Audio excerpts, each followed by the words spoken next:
Hey, welcome back to Living the Next Chapter. Happy to have you back. We're going to be talking about some tough stuff again today on the episode. Wanted to give you a heads up at the beginning. If you're driving with the kids today, taking them off to school, hi everybody in the car, hello. Today's topic is going to be one that's a little bit deep for kids. We didn't mark the podcast episode as explicit because we didn't get into anything that would fall into that category that I believe. So really proud of our talk today with Jacqueline Williams. She's going to talk about some stuff that she went through as a kid and how she's overcome. And I just want to give you a heads up at the beginning that that's where we're going in this episode. So I'd love for you to stick around. And maybe if you want, you can listen to this later. If the kids are with you, again, hey guys, enjoy the day. Thanks for listening to Living the Next Chapter. And again, I'm proud to have a guest on like this because her story, I believe, could help so many people. So thanks for listening to the podcast. And here we go with a little bit from Jacqueline Williams. You will absolutely know that God sees and helps regular, ordinary, everyday people. He is absolutely all in the details of our lives. And I'm an advocate for therapy. I went to therapy for a long time. I had a remarkable therapist, though. She was a wonderful woman, and she was gifted in what she did, left her good government job and became a private therapist back in the 80s when people didn't do that. But she was really good. And so I believe in therapy, and I certainly am clear about that. And I believe that God is with you. I absolutely believe that. Even when you don't know who He is or what His name is, because that's part of my story too. There was a time when I didn't know who He was. I didn't know His name was Jesus. I didn't know He was the great I am. I didn't. But He knew me. Thank God,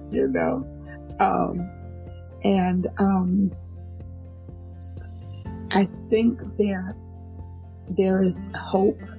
Well, I know there's hope in by His grace, because that's how we got out, because of God's grace.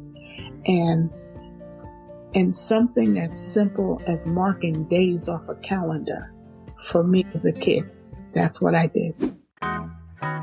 Well, everyone, welcome back to Living the Next Chapter. I have an amazing guest with me today, and we're going to talk about stuff that, a path that's been really difficult and very hard, but on the other side of this path, some doors have opened and a book has come out, and we're going to help a lot of people today. And my guest is a super amazing person with a great heart, and her story will touch you. So, Jackie, welcome to the podcast. Nice to have you here. Thank you, Dave. It's great to be here with you today. Awesome. So before we hit record, we talked a little bit about where we are in the world. Can you share with the listeners now where you are in this great big world of ours? So I am a first-time author, and I provided pre-order or pre-sales of my book to my closest friends and family. And that book, the books came. All of these are pre-sales. They will be autographed and shipped directly to everyone's home. The title of my book is By His Grace. I often say that I could not have chosen any other title for this book, because it's the story of me and my sister who made it out of a horrific situation only by God's grace. God's grace and God's mercy. We were in the clutches of evil, and we were two innocent children. No way to really protect ourselves. Right. But God, He's always there. Even when it seems like He's not, He is. Mm-hmm. And so the wonderful thing about tragedy, and many people say how can a tragedy be wonderful? Well, the wonderful thing about tragedy is God never promised us that we wouldn't go through difficulty. Right. But he promised that he would be with us, because the Bible says that he will never leave us, never forsake us. So it means in every difficulty he's there. And what happens in the process that we go through, we are built into stronger individuals. We find integrity and decency and compassion for other people because of what we've gone through. And for me, the icing on the cake is it has opened up this wonderful community of podcasters who are speaking truth and allow you to come onto their show like you have, Dave, and allowed me to tell a piece of this really horrible story. And it's pretty bad. You know, I always tell people, prepare yourself. If you're going to get the book, prepare yourself. It's a little bit rough, but it has a happy ending because it is our journey to Jesus. My sister and I both found the Lord. We both accepted Jesus Christ. We became born again Christians, active in our respective churches. You know, my sister even found love again, and husband adored her before she passed away, you know, and I certainly found love again, but it didn't quite turn out that way for me. What I think it's almost as good. I found my best friend, love, you know, but I'm blessed to raise my sister's grandchildren. I adopted them when they were babies. And Desiree is 18, she'll be 19 in May. And Daryl is 16, she'll be 17 years old in July. Wow. And they were in a pull-up and a pamper. They were really babies, you know, like all that comes along with babies, potty training, bottle, everything, right? Where's the passing? I can't find my shoe. All of that. But I always wanted to be married and have 2 children. And so one of my coworkers said, you wanted a husband. God gave you what you needed. You needed the children. So I said, well, yeah, people always say to me, you're going to be so blessed, Jackie, because you raised them. I'm so blessed to have them. They are remarkable kids. And not that they're, you know, especially that little one, she's a bit of a pistol. You know, yeah, she is definitely her mother's child. You know, she's full of fire. But she was one of the first kids in our church to shout and praise the Lord. You know, the other kids began to be free because she did it, you know. And served as the pastor's junior adjutant, you know, joined the liturgical dance team. So I would never have those experiences if their mother and father had not entrusted their children to me. And I like to think that they did that because they saw how I lived. I live a whole different life now. I know I came out of some hellish situation, but I live for Jesus, and I treat people with dignity, kindness, and respect everywhere I go, every time I can. Now, there are a few people that, you know, I had to be a little tough with. You know, when your kids go to public school, you if you're not a tough parent, you have to toughen up a little bit. But it still is not the old Jackie. You know, not at all. God has tempered even my words with his grace. And so just, I am living my best life now. And I'm 69 years old. It's like one of my best friends is a pastor, and she said to me, well, Jack, you know, if you look in the Bible, the people who really did the things in the Bible, the movers and the shakers, she said they were old. So I said, well, yeah, that's true. Okay, God. But this is a little bit of a sidebar, Dave. As we age, we have to remember, and we certainly should remember it before we age, but as we age, we must remember to take good care of our temples. Yeah, you only get one body. That's right. And you got to take care of it. And in that, you will take care, in that taking care of the body, you will take care of the mind. Because sometimes we're so busy living and, just raising our families and rushing to work that we haven't taken good care of ourselves. So self-care is ministry. Self-love is ministry. Mm-hmm. And we are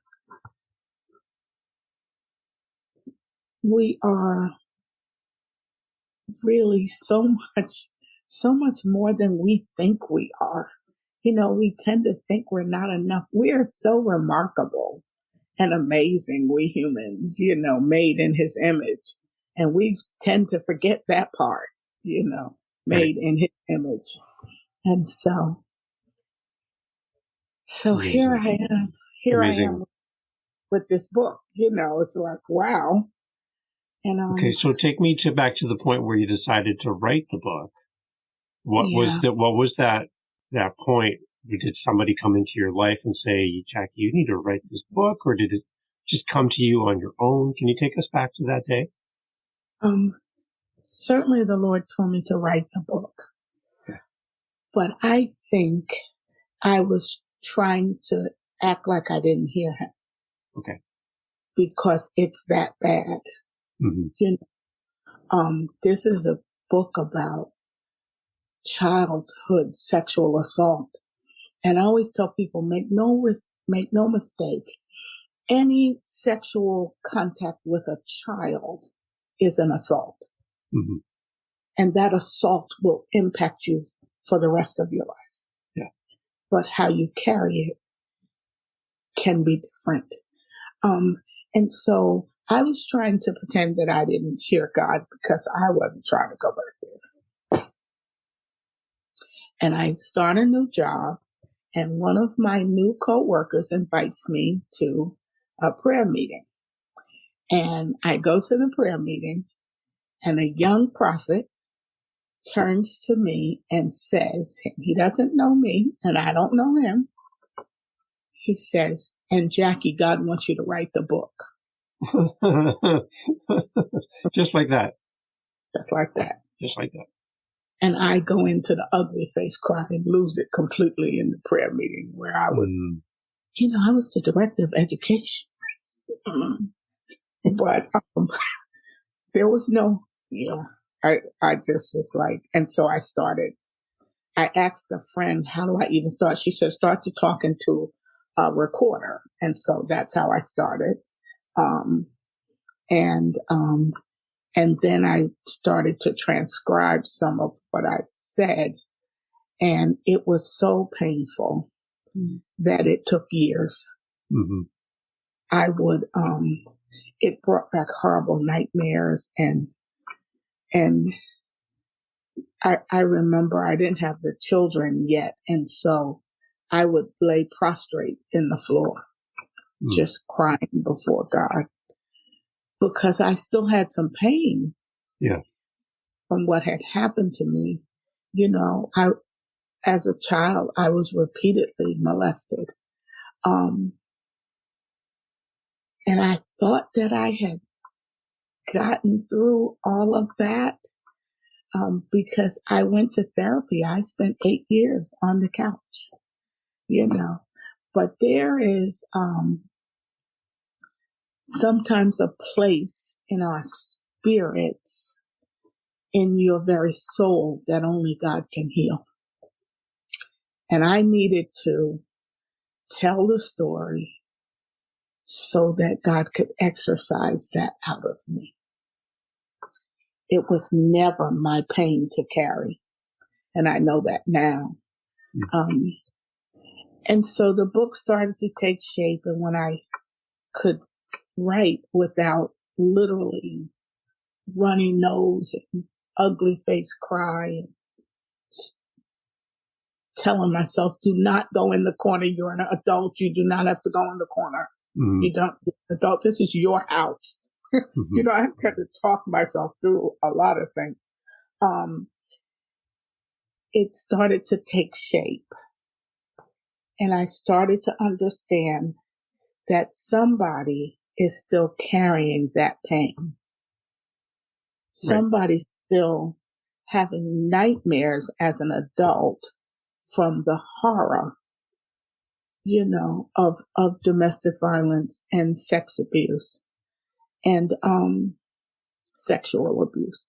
I just kept going, and when I got near the happy parts, then I started to really flow,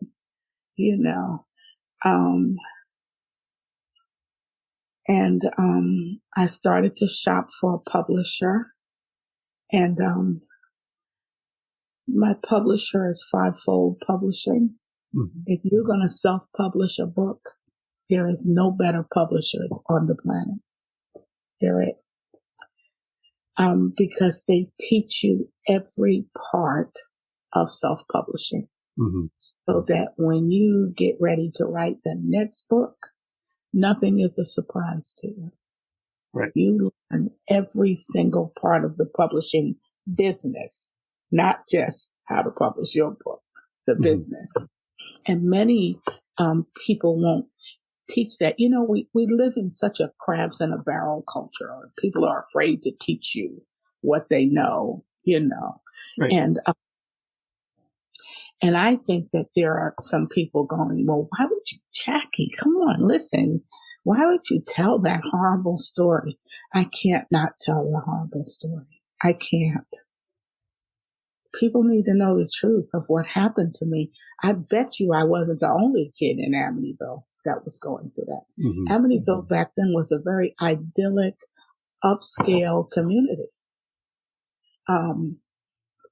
We all pretty much had the same things. We were poor working class people, but we didn't know that because, a lot of 2-parent families and 2-car families and, everybody lived in 3 and 4 bedroom houses. And so you didn't know you were poor. Poverty looked different to us in our minds, Yeah.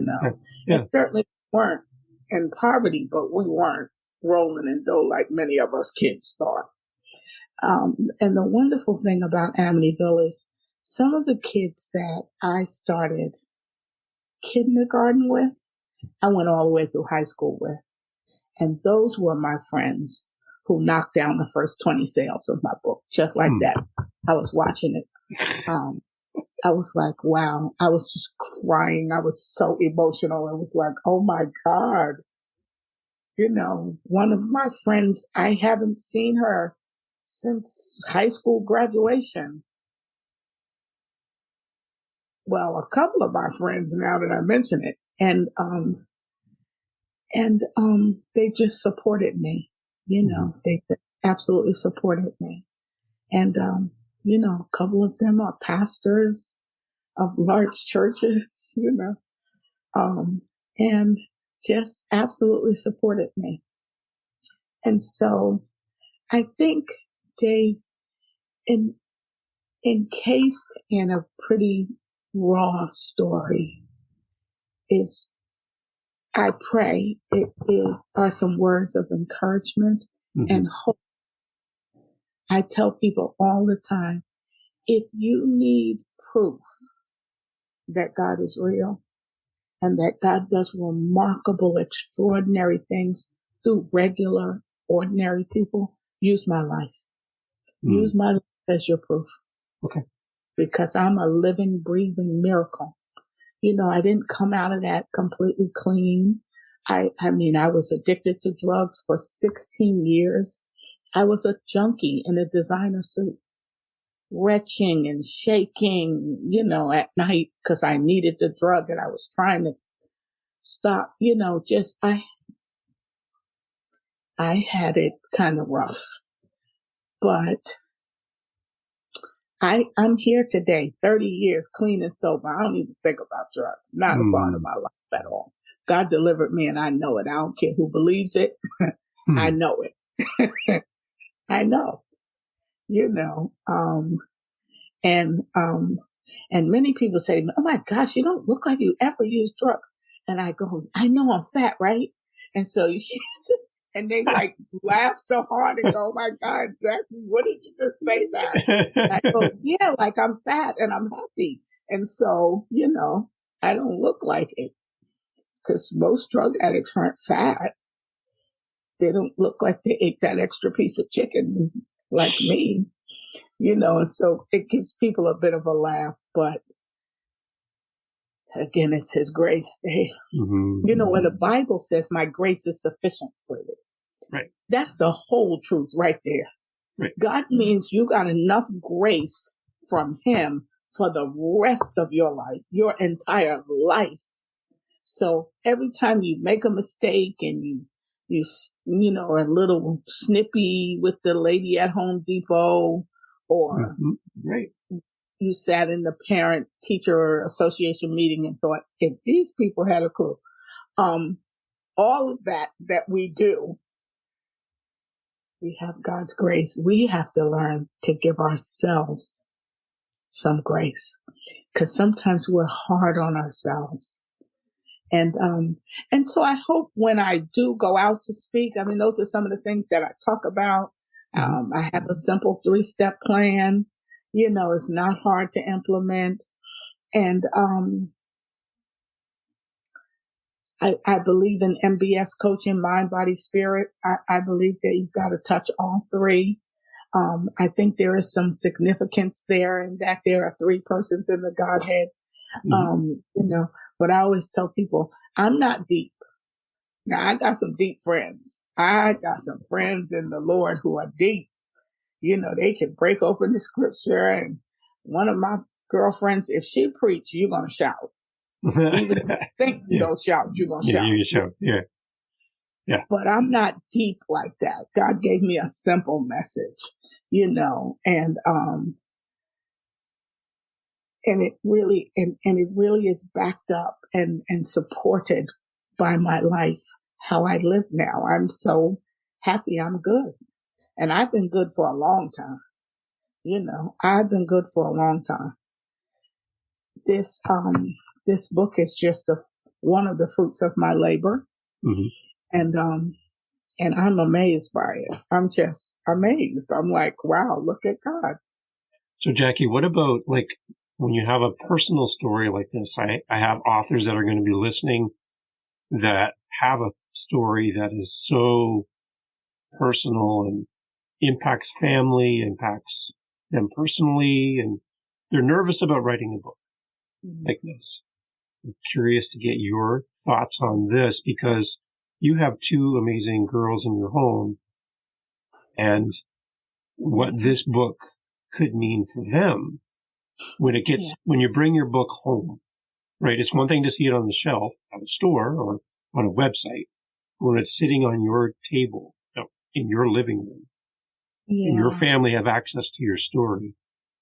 How scary is that for you, and how exciting is that for you at the same time?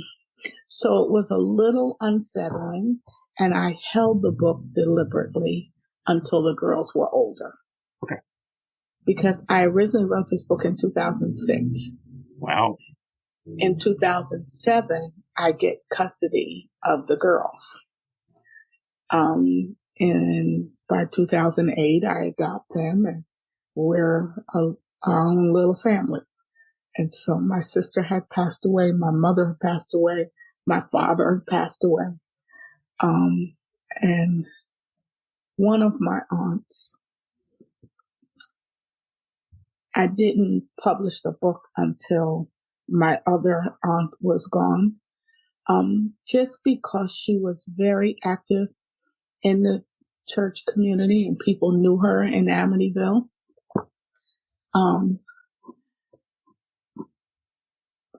But for the girls, I held it until they could understand the story, and then I told them. And they both said, oh my God, Mom, can I see your manuscript? And so I said, well, what about if you read a paragraph? Because it's a little rough for you to sit down and read all of that.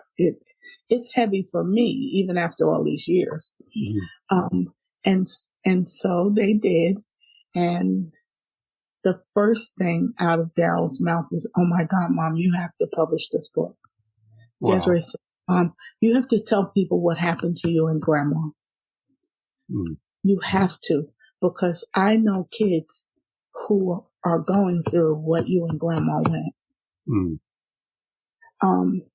Kids who are going through what you and Grandma went through." She said, "Kids have said it to me at school." I said, "Oh my God, sweetie, you know." And so I thought, well, listen, they're old enough, you know. Desiree is 18 years old. Daryl is 16 years old. And they both understand. You know, I shared with them an instance that's in the book. In 2005, I was walking, and I was walking in the complex where I lived. I'd been to the grocery store and just got a few things, you know, kind of stuff you can carry in your hands. And I looked up at a tree, and instantly I was transported and had a flashback.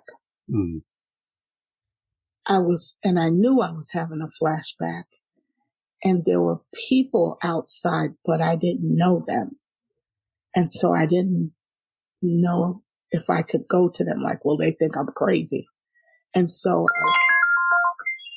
I'm sorry. That's okay. I hurry inside, but I can't get it together. You know, I tried and tried, but I could not get it together. And so I called my friend, and she prayed me through that. I had not had a flashback in 10 years, but it was just like I was there. Wow.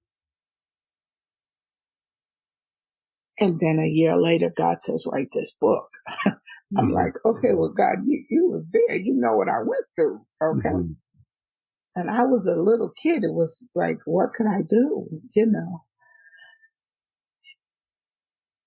it was so overwhelming.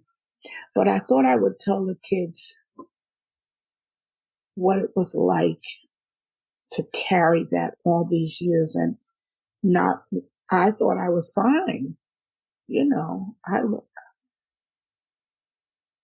was on the top of my game. You know, I'd moved to Hampton, Virginia. It was a lovely community.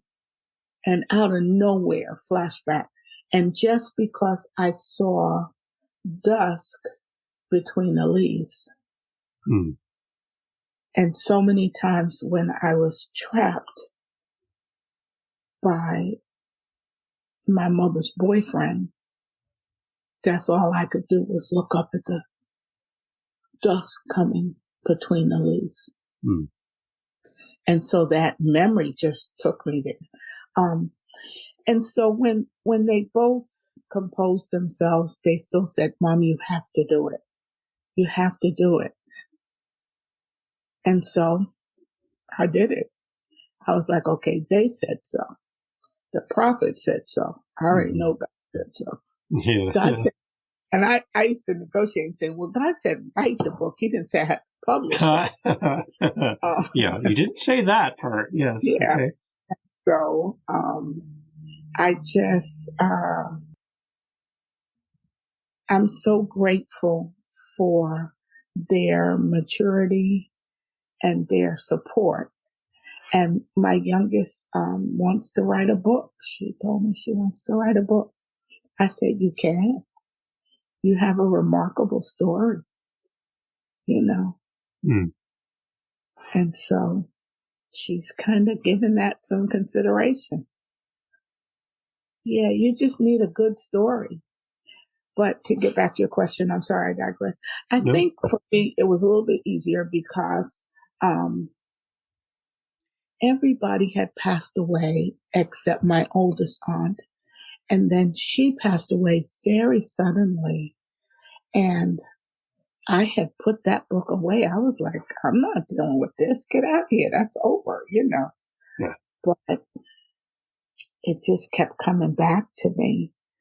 And I think when your family is still alive, you have to find your allies. Mm-hmm. And sometimes within your own family, that can be difficult. Right. Right. Because there are probably some people in my family who are going, I cannot believe Jackie told that.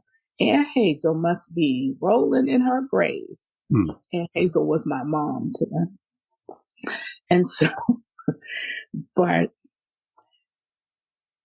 know that if you have a story that you believe is worth telling, you pray and see what God says, because God will turn even the naysayers in your favor. And 9 times out of 10, if you have a story that you believe needs to be told, it does. Your story is never for you. Somebody else needs it. Mm-hmm. Somebody else will hear your story and be able to put their feet on the floor and get out of the bed in the morning because of you. And I know that to many people like myself, that seems extraordinary. It's like, who am I? You're somebody who went through what they're going through, right, or what they went through but couldn't say a word. Mm-hmm. And a lot of times, a storyteller has an automatic encouragement. If you're I'm a storyteller. Mm-hmm. If you're a storyteller, there's always some encouragement in your conversation. There are many people that are not going to believe in you. You believe in you. Right.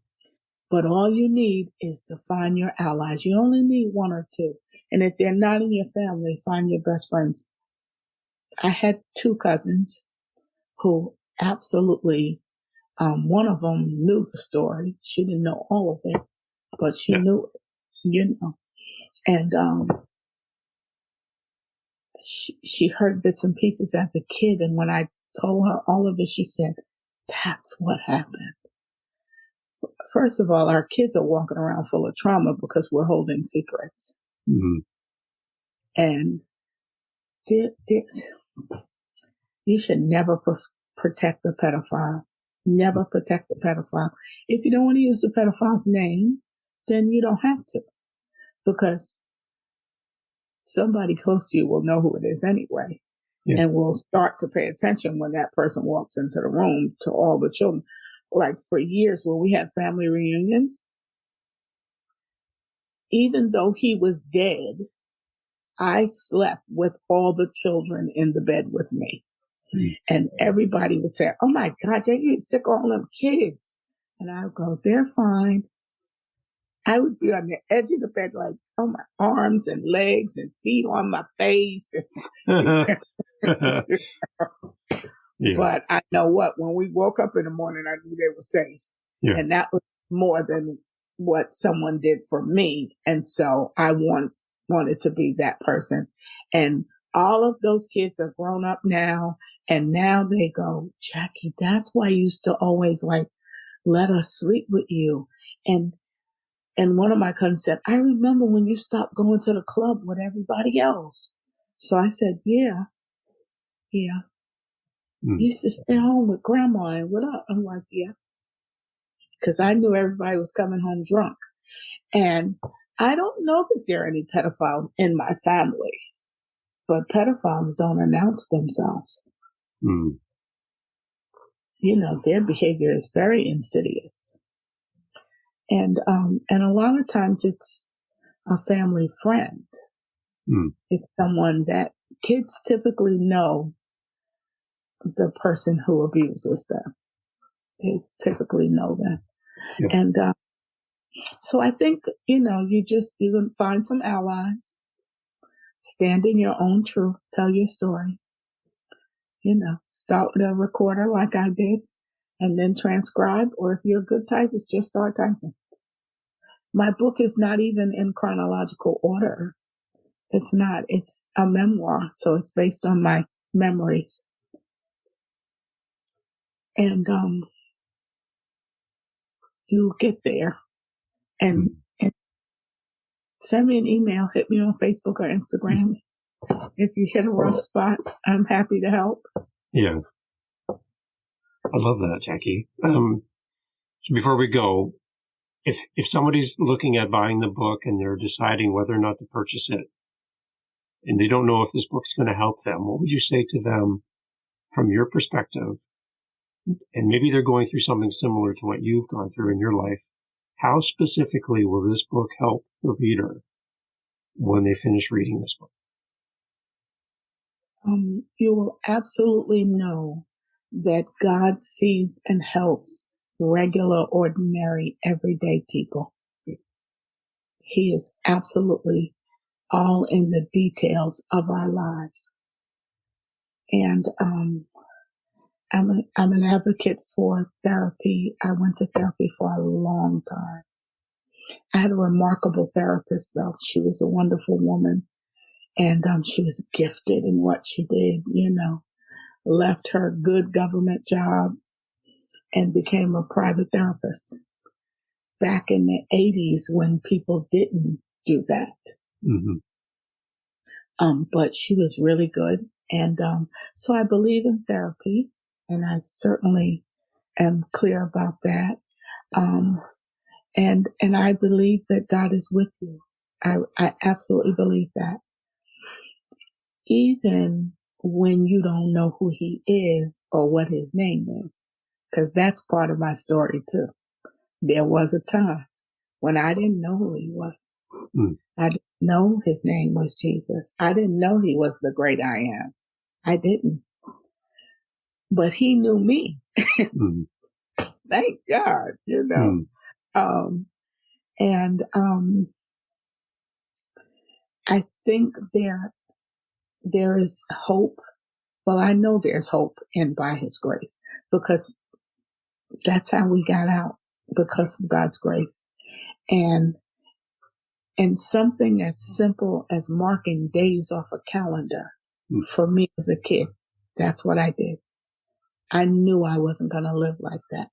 If my mother wanted to live like that, that was on her. But I knew I wasn't going to live like that.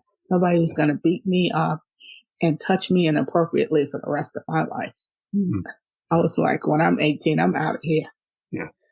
Yeah. And so it took me until I was 19, but I still got out. Yeah. Yeah.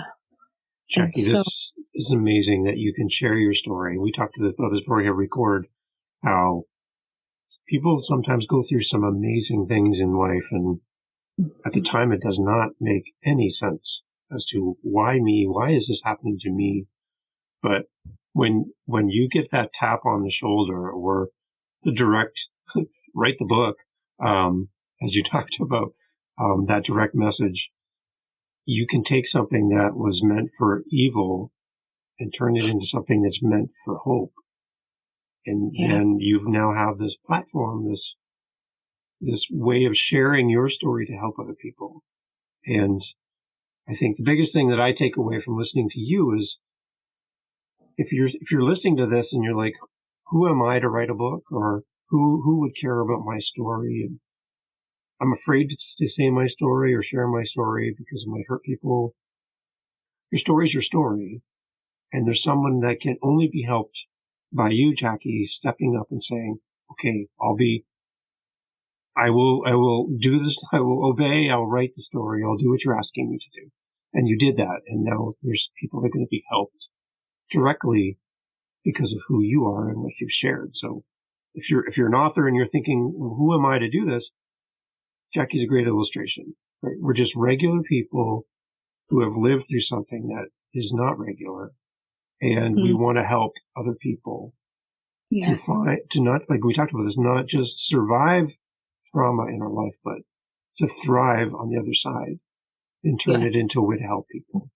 So I love that you're sharing this with the world, Jackie. Absolutely. Thank you. Thank you, Dave, for this wonderful platform. There's a whole cadre of storytellers out here. Mm-hmm. And so I would say to the listener, could one of them be you? Bet it is. I bet it is. You just need a little encouragement. Reach out. I promise you I will respond. I am still honored by every person that takes a moment to say anything good to me. Wow. That just blows me away. And I thank God for every person that reaches out. And I'm available next month. I made some time. I'm available. I can come and speak at your civic association, your church, your women's group. Nice. Your small group in your home. You know, I'm open. I'm very open because I'm very honored by the people who have asked me. Like, one of my friends has invited me back to Amityville. So, wow. You know, that's like the coolest. Most people know Amityville from the Amityville horror movie. Mm-hmm. And I certainly don't mean to make light in any way of the terrible thing that happened to the DeFeo family. But I'm telling you, there's another horror story in Amityville. Mm-hmm. There's another horror story in Amityville. Mm-hmm. Yeah. And this book will take that horror and turn it into something that's going to help people. And that's what I love. Absolutely. Absolutely. Because I made it. I'm fine. You know, I have the regular aches and pains of a 69-year-old woman. Yeah. Who eats a little too much mac and cheese. There you go. Come on. Because my cousins are like Southern girls, and they like can really cook like my mom. And so I can't offend them by not having a second. No, come on. We have to be kind. Right? And so I would say write the book and have a little fun along the way. You know, if it's a tough story, after you've written a few chapters, go hang out with somebody who you know makes you belly laugh. There you go. And some mac and cheese with milk. That would help as well, right? Right. And if they make mac and cheese. Come on. So if you're an author and you're looking at a blank piece of paper in front of you, you want to share your story, and Jackie, speaking today, has spoken to you, reach out to Jackie. Jackie would love to talk to you and encourage you to write your story. Right? You can ask Jackie anything you want. She's a kind, gentle soul here to help you. And I would really encourage you to reach out to Jackie and have that conversation.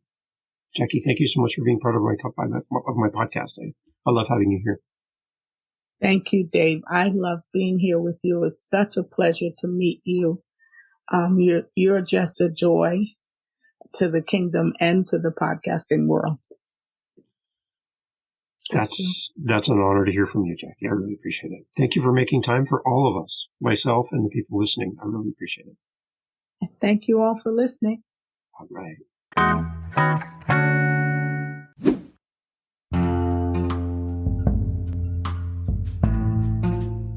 Thank you for subscribing and following. And you're listening this far in the podcast, so you are my best friend.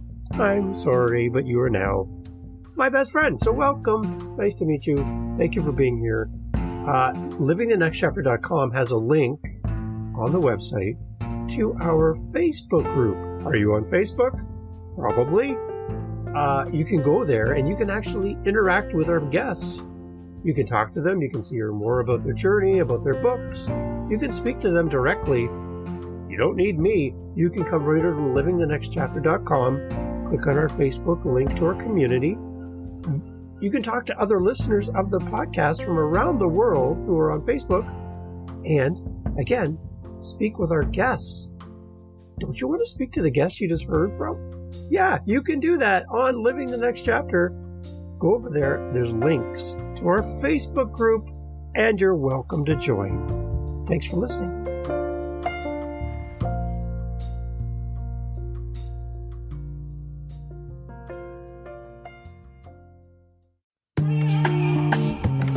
Mindshift Power Podcast, the podcast for teenagers and those who work with them.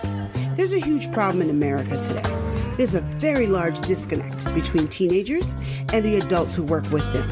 I'm looking to bridge that gap with real, raw, honest conversation, not held back by the chains of political correctness. You cannot solve a problem you do not understand. Want to understand teenagers today? Listen to this podcast. This podcast is for teens in the U.S. and Canada To learn more, go to fatimabay.com/podcast or just look for Mindshift Power Podcast on any listening platform. I look forward to you being a faithful listener.